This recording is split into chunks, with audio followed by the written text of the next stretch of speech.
বৰ্তমান ভাইটি প্ৰিয়াংশু মই আৰু এক হৃদয় বহি আছোঁ জয়ন্ত হাজৰিকাদেৱৰ ঘৰত। মনিষা বাইদেৱে আমাৰ কাৰণে মানে বৰগৈ আমাৰ কাৰণে চাহৰ ব্যৱস্থা কৰিছে। এই ধুনীয়া এটা পৰিৱেশ আৰু ইমান ধুনীয়া ব্যৱহাৰ সঁচাকৈ ভাল লাগি গৈছে মানে। আৰু মই দেখাম অলপ কিবাকিবি কিন্তু মানে সপোন যেন লাগিছে মানে আজি এইখিনি বহি থাকি পেলাই। আৰু য'ত বহি আছোঁ মানে এয়া চোফা ছেটতে জয়ন্ত হাজৰিকাদেৱে নিজে কিনা এই চোফা ছেট আমি তাতে বহি আছোঁ। মনিষা বাইদেউৰ লগত বহুত কথা পাতিলোঁ। তেওঁ বহুত কথা ক'লে তেওঁলোকৰ জীৱনৰ কথা।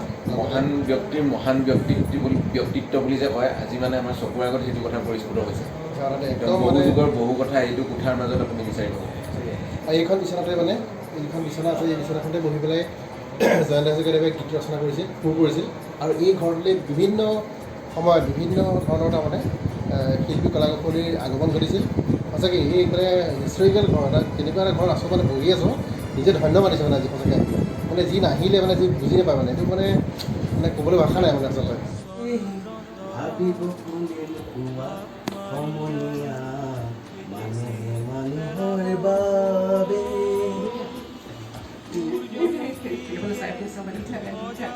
বাইদেৱে আমাৰ কাৰণে চাহ বনাইছিলে, চাহ বাকি দিছে নিজে, আমি খাম এইটো।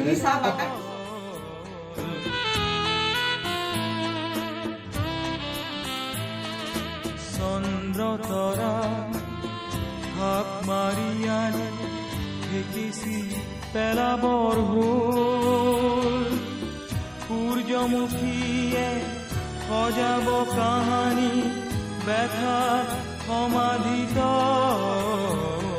কুৰাত মগন ভয়াল ৰাতি মৌন ফুলা হ'ল, মই যেনে ৰুদুৰ বিলা